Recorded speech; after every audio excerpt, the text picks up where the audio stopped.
ಎಲ್ಲರಿಗೂ ನಮಸ್ಕಾರ. ಇವತ್ತಿನ ದಿನ ಮುಲ್ಬಾಗಲ್ ರೋಟರಿ ಸೆಂಟ್ರಲ್ ಮತ್ತು Rotary Bengaluru south parade club ಮತ್ತು ಮುಖ್ಯವಾಗಿ ಇಂಡಿಯನ್ ಕ್ಯಾನ್ಸರ್ ಸೊಸೈಟಿಯಿಂದ ಹೆಬ್ಬಣಿ ಸರ್ಕಾರಿ ಆಸ್ಪತ್ರೆಯಲ್ಲಿ ಇವತ್ತು ಏನು ಕ್ಯಾನ್ಸರ್ ತಪಾಸಣಾ ಶಿಬಿರವನ್ನ ಏರ್ಪಡಿಸಿದಾರೋ ಇದಕ್ಕೆ ಅಧ್ಯಕ್ಷತೆಯನ್ನು ವಹಿಸಿ ಆಗಮಿಸಿರ್ತಕ್ಕಂಥ ಆಸೀನರಾಗಿರ್ತಕ್ಕಂಥ ನಮ್ಮ ಮುಲ್ಬಾಗಲ್ ಸೆಂಟ್ರಲ್ ರೋಟರಿ ಅಧ್ಯಕ್ಷರು ಸ್ನೇಹಿತರು ಆಗಿರ್ತಕ್ಕಂಥ ಶಂಕರ್ ಸರ್ ಅವರೇ ಮತ್ತು ನಮ್ಮ ರೋಟರಿ ಕ್ಲಬ್ನ ಕಾರ್ಯದರ್ಶಿಗಳು ಆಗಿರ್ತಕ್ಕಂಥ ರಾಘವೇಂದ್ರ ಅವರೇ ಮತ್ತು ನಮ್ಮ ಬೆಂಗಳೂರು ಸೌತ್ ಪರೇಡ್ ಕ್ಲಬ್ನ ಅಧ್ಯಕ್ಷರಾಗಿರ್ತಕ್ಕಂಥ ಅರ್ಜುನ್ ಸರ್ ಅವರೇ,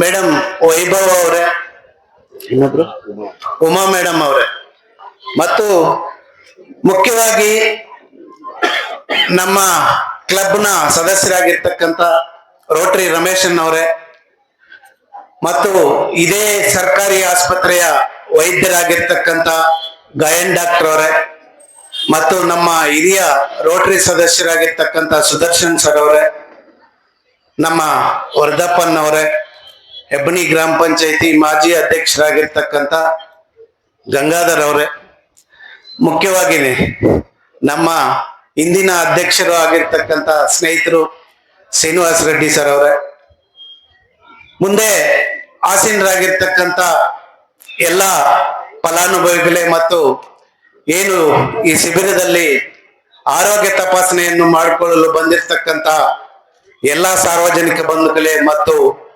ಮಕ್ಕಳೇ ಮತ್ತು ಮಾಧ್ಯಮದ ಸ್ನೇಹಿತರೆ, ಹೆಬ್ಬಣಿಯಲ್ಲಿ ಈ ಶಿಬಿರವನ್ನ ಆಯೋಜನೆ ಮಾಡಬೇಕು ಅಂತಂದ್ರೆ ಮುಖ್ಯ ಕಾರಣಕರ್ತರು ನಮ್ಮ ರೋಟರಿ ರಮೇಶ್ ಅವರು ಮತ್ತು ನಮ್ಮ ಕಾಡೇನಹಳ್ಳಿ ನಾಗರಾಜನ್ ಅವರು ಕೂಡ. ನಮ್ಮ ಕಾಡೇನಹಳ್ಳಿ ನಾಗರಾಜನ್ ಅವರು ನಿರಂತರವಾಗಿ ರೋಟರಿಯಲ್ಲಿ ಸೇವೆ ಸಲ್ಲಿಸಿದ್ದಾರೆ. ಆ ರೋಟರಿಯಲ್ಲಿ ಅಧ್ಯಕ್ಷರಾಗಿದ್ದಾರೆ. ಸುಮಾರು ರೋಟರಿ ಸೇವೆಯಲ್ಲಿ ಮಾಡಿ ಈಗಲೂ ಕೂಡ ಹೆಬ್ಬಣಿ ಗಡಿ ಭಾಗದಲ್ಲೇ ನಡಿಬೇಕು ಅಂತ ಹೇಳ್ಬಿಟ್ರು. ಅವರು ಬರಬೇಕಾಗಿತ್ತು, ಕಾರಣಾಂತರದಿಂದ ಅವರು ಬರಕ್ಕಾಗ್ಲಿಲ್ಲ. ಅವರ ಅನುಪಸ್ಥಿತಿಯಲ್ಲಿ ನೀವೆಲ್ಲರೂ ಕೂಡ ಕಾರ್ಯಕ್ರಮವನ್ನ ಯಶಸ್ವಿಗೊಳಿಸಿ ಆ ಭಾಗದ ಎಲ್ಲ ನಮ್ಮ ಸಾರ್ವಜನಿಕ ಬಂಧುಗಳಿಗೆ ಅನುಕೂಲ ಆಗ್ಬೇಕು ಅಂತ ಹೇಳಿ ಕಳಿಸಿದ್ರು. ಮತ್ತು ಎಲ್ಲರೂ ಕೂಡ ಆರೋಗ್ಯದ ಬಗ್ಗೆ, ಕ್ಯಾನ್ಸರ್ ಬಗ್ಗೆ ಬಹಳ ಅರ್ಥಪೂರ್ಣವಾಗಿ ತಿಳಿದಿರ್ತಕ್ಕಂಥ ಡಾಕ್ಟರ್ ವೈದ್ಯರುಗಳು ಬಹಳ ಸ್ವಚ್ಛವಾಗಿ ತಿಳಿಸಿದ್ದಾರೆ. ಆರೋಗ್ಯದ ಬಗ್ಗೆ ಹೇಳ್ಬೇಕು ಅಂತಂದ್ರೆ ನಮ್ಮ ತಿಳಿದ ಮಟ್ಟಿಗೆ ನಮ್ಮ ಹೃದಯ ಹೇಳ್ತದಂತೆ, ನನಗೋಸ್ಕರ ಪ್ರತಿದಿನ ಅರ್ಧ ತಾಸು ನಡಿ, ನಿನಗೋಸ್ಕರ ನಾನು ನಿನ್ನ ಜೀವನದಲ್ಲಿ 10 ವರ್ಷ ಹೆಚ್ಚಾಗಿ ನಡೀತೀನಿ ಅಂತದೆ. ಅದಕ್ಕಾಗಿ ನಾವು ಬದುಕುವ ಸ್ಟೈಲ್ ಅನ್ನು ಚೇಂಜ್ ಮಾಡ್ಕೋಬೇಕಾಗುತ್ತದೆ. ಯಾಕೆಂತಂದ್ರೆ ಈಗಿನ ಊಟ ಉಪಚಾರಗಳಲ್ಲಿ ಬಹಳ ನಮ್ಮ ಆರೋಗ್ಯದಲ್ಲಿ ಏರ್ಪೇರುಗಳಾಗ್ತಾ ಇದೆ. ಅದರಿಂದ ಊಟ ಉಪಚಾರವನ್ನು ಕೂಡ ನಾವೇನ್ ತಿಂತಾ ಇದೀವಿ, ಇದು ನಮ್ಗೆ ಆರೋಗ್ಯಕ್ಕೆ ಒಳ್ಳೇದ ಅಲ್ವಾ ನೋಡ್ಕೊಳ್ಳುವುದು ಜವಾಬ್ದಾರಿ ಕೂಡ ನಮ್ದೇ ಆಗಿರ್ತದೆ.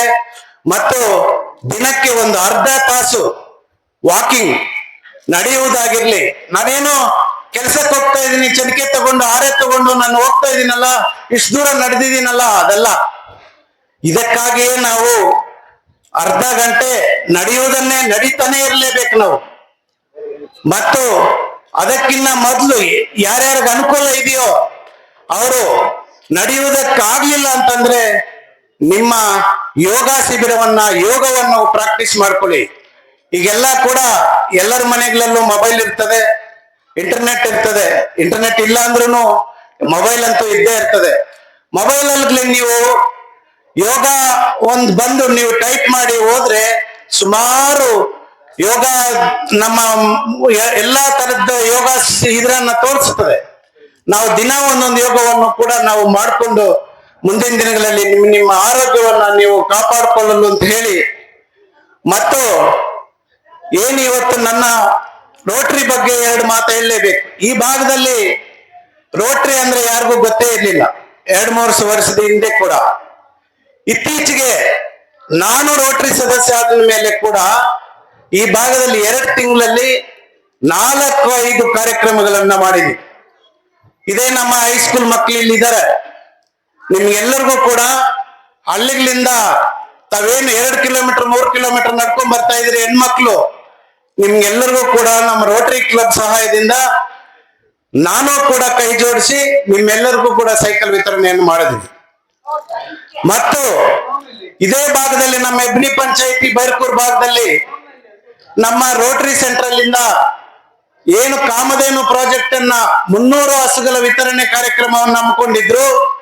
ಅದರಲ್ಲಿ ಯಥೇಚ್ಛವಾಗಿ 20 ಹಸುಗಳನ್ನು ಈ ಭಾಗಕ್ಕೆ ತಂದು ನಾನು ಎಲ್ಲ ನಮ್ಮ ರೈತ ಬಾಂಧವರು ಅಂದ್ರೆ ಕಟ್ಟ ಕಡೆ ರೈತ ಮಹಿಳೆ ಏನು ನಾನು ಹಸುವಿಂದನೇ ಹಾಲು ಕರೆದು ನಾನು ಜೀವನ ಮಾಡಬೇಕು ಅನ್ನೋ ವ್ಯಕ್ತಿಗಳಿಗೆ ನಾವು 20 ಜನಕ್ಕೆ ಹಸುಗಳನ್ನ ವಿತರಣೆ ಮಾಡಿದ್ವಿ.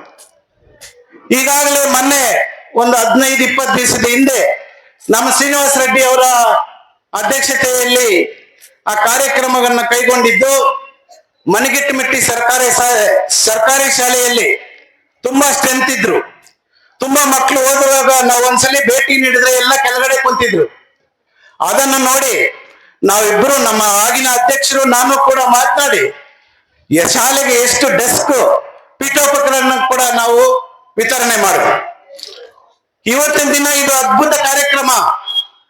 ನನ್ನ ತಿಳಿದ ಮಟ್ಟಿಗೆ ಬೆಳಿಗ್ಗೆ ಒಬ್ರು ಲಾಯರ್ ಒಬ್ರು ಕಾಲ್ ಮಾಡಿದ್ರು ನಮ್ಮ ಕೋಡಲ್ಲಿ ಇಂದ, ಅಣ್ಣ ತುಂಬಾ ಒಳ್ಳೆ ಕೆಲಸ ಮಾಡಿಸ್ತಾ ಇದ್ದೀರಿ ನಿಮ್ಮ ರೋಟರಿ ಕಡೆಯಿಂದ, ತುಂಬಾ ಒಳ್ಳೆ ಕೆಲಸ. ಯಾಕೆಂತಂದ್ರೆ ನಮ್ಮ ಹಳ್ಳಿಯಲ್ಲಿ ಕೋಡಲ್ಲಿ ಮಾತ್ರ ಇತ್ತೀಚೆಗೆ ಒಂದು 6 ತಿಂಗಳೊಳಗಡೆ 10 ಜನ ಸಾವನ್ನಪ್ಪಿದ್ದಾರೆ. ಏನ್ರಿಂದ? ಕ್ಯಾನ್ಸರ್ ಇಂದ. ಇದು ಅವೇರ್ನೆಸ್ ಅಂದ್ರೆ ನಾವು ಎಷ್ಟರವರೆಗೂ ಮಾಡ್ತೀವಿ, ಪಾಂಪ್ಲೆಟ್ ಓಡಿಸಿದ್ವಿ, ಡಂಗೂರ ಓಡಿಸಿದೀವಿ, ನೈಟ್ ಎಲ್ಲ ನಮ್ಮ ಆದಷ್ಟು ನಮ್ಮ ಎಲ್ಲಾ ಹಳ್ಳಿಗಳಲ್ಲೂ ಕೂಡ ನಮ್ಮ ನಾಯಕರುಗಳು ಲೀಡರ್ಸ್ ಏನಿದಾರೋ ಎಲ್ಲರಿಗೂ ನಾನು ಇನ್ಫಾರ್ಮ್ ಮಾಡಿ ಅವ್ರು ಅಷ್ಟು ಮಾತ್ರ ಮಾಡಿದ್ದಾರೆ. ಅವ್ರಿಗೆಲ್ಲರೂ ಕೂಡ ನಾನು ಕೃತಜ್ಞತೆಗಳನ್ನ ಸಲ್ಲಿಸ್ತೀನಿ. ಯಾಕೆ ಈ ಮಾತುಗಳನ್ನ ಹೇಳ್ತಾ ಇದ್ದೀನಿ ಅಂತಂದ್ರೆ, ನನ್ನ ಹತ್ರ ಬಂದ್ರು ಕ್ಯಾನ್ಸರ್ ಇಂದ ನಾವು ಬಳಲ್ತಾ ಇದೀವಿ, ನಾವು ಆಸ್ಪತ್ರೆಗೆ ಹೋಗ್ದಿರಾ ನಮಗೆ ಆಸ್ಪತ್ರೆ ಖರ್ಚಿಗೆ ಏನಾದ್ರೂ ನೀವು ಸಹಾಯ ಮಾಡ್ಲೇಬೇಕು ಅಂತ ಹೇಳಿದಾಗ ನಾನೊಂದು 5,000-10,000 ಕೊಟ್ಟಿದ್ದೀನಿ. ಸುಮಾರು ಜನಕ್ಕೆ ಕೊಟ್ಟಿದ್ದೀನಿ. ಹೆಬ್ನಿ ಬೈಪಲ್ ಕೊಟ್ಟಿದ್ದೀನಿ, ಕೋಡೆಯಲ್ಲಿ ಕೊಟ್ಟಿದ್ದೀನಿ. ಅಷ್ಟೇ ಮಾಡಕ್ಕಾಗುತ್ತೆ ಹೊರತು ನಾನು ಅವ್ರ ಪ್ರಾಣವನ್ನು ಉಳಿಸಕ್ಕಾಗ್ದೋ ಆಗಲ್ಲ. ಅದರ ಸಲುವಾಗಿ ನಮ್ಮ ರೋಟರಿ ಅಧ್ಯಕ್ಷರು ಎಲ್ಲ ನಮ್ಮ ರೋಟರಿ ಸದಸ್ಯರಲ್ಲಿ ಮಾತನಾಡಿ ಈ ಭಾಗದಲ್ಲಿ ಯಥೇಚ್ಛವಾಗಿ ಕ್ಯಾನ್ಸರ್ ಇಂದ ಬಳಲುತ್ತಿದ್ದ ಎಲ್ಲ ಆರೋಗ್ಯ ಕೆಡಿಸಿಕೊಂಡು ಸುಮಾರು ಜನ ಸಾವನ್ನಪ್ತಾ ಇದ್ದಾರೆ ಅಂತ ಹೇಳಿ ಈ ಭಾಗದಲ್ಲಿ ಕ್ಯಾಂಪ್ ಅನ್ನು ಅರೇಂಜ್ ಮಾಡಿಸಿದ್ವಿ. ನಾವು ಕಾಸು ಕೊಟ್ಟರೆ ಉಳಿಯಲ್ಲ, ಬಟ್ ಈ ತರ ಮಾಡಿದ್ರೆ ಅಂತೂ ಏನು ಮುಂದಿನ ಅವಾಯ್ಡ್ ಆದ್ರೂ ಮಾಡ್ಬೋದು. ಯಾರು ಕ್ಯಾನ್ಸರ್ ಫಸ್ಟ್ ಕೇಸ್ ಬರ್ತಾ ಇದೆಯೋ ಅದು ಫಸ್ಟೇ ತಿಳ್ಕೊಂಡ್ರೆ ಅಟ್ಲೀಸ್ಟ್ ಅವರ ಅವೇರ್ನೆಸ್ ಬರುತ್ತೆ, ಅವರ ಆರೋಗ್ಯವನ್ನು ಕಾಪಾಡ್ಕೋಬಹುದು ಅಂತ ಹೇಳಿ ಎಲ್ಲರೂ ಕೂಡ ಬನ್ನಿ ಅಂತ ಹೇಳಿ ನಿನ್ನೆ ಮೊನ್ನೆಯಿಂದ ಕೂಡ ನಾವು ಎಲ್ಲರಿಗೂ ಆದಷ್ಟು ಎಲ್ಲ ಗ್ರೂಪ್ಗಳಲ್ಲಿ ಶೇರ್ ಮಾಡಿ ಮೊದಲೇ ಕೂಡ ನಾನು ನಮ್ಮ ಅಧ್ಯಕ್ಷರ ಜೊತೆ ಕುಂತು ಒಂದು ಪ್ರೆಸ್ ಮೀಟ್ ಅನ್ನು ಕೂಡ ಕೊಟ್ಟಿದ್ವಿ. ಈಗಾಗಲೇ ನನ್ನ ತಿಳಿದ ಮಟ್ಟಿಗೆ 30-35 ಜನ ಹೆಸರನ್ನು ಕೂಡ ಬರ್ಸಿದ್ದಾರೆ. ಒಳ್ಳೇದಾಯ್ತು. ಇನ್ನು ಹೆಬ್ನಿಯಲ್ಲಿ ಇವತ್ತು ಸಂತೆ ಇರೋದ್ರಿಂದ ನಿಧಾನಗತಿಯಲ್ಲಿ ಜನ ಬರ್ತಾ ಇದ್ದಾರೆ. ಬಂದು ತಾವೆಲ್ಲರೂ ಕೂಡ ನಮ್ ಡಾಕ್ಟರ್ ತಂಡ ಏನಿದೆಯೋ ಅವ್ರು ಇರೋ ಒಳಗಡೆ ಬಂದು ಎಲ್ಲರೂ ತಪಾಸಣೆಗೆ ಒಳಪಡಿಸ್ಕೋಬೇಕು ಅಂತ ಹೇಳಿ ಏನು ಈ ಅವಕಾಶ ನನಗೆ ಕಲ್ಪಿಸಿಕೊಟ್ಟಿರ್ತಕ್ಕಂಥ ನಮ್ಮೆಲ್ಲಾ ರೋಟರಿ ಸದಸ್ಯರಿಗೂ ಅಧ್ಯಕ್ಷರಿಗೂ ವಂದಿಸುತ್ತಾ ನನ್ನ ಮಾತನ್ನು ಮುಗಿಸ್ತಾ ಇದ್ದೀನಿ. ಜೈ ಹಿಂದ್, ಜೈ ಕರ್ನಾಟಕ.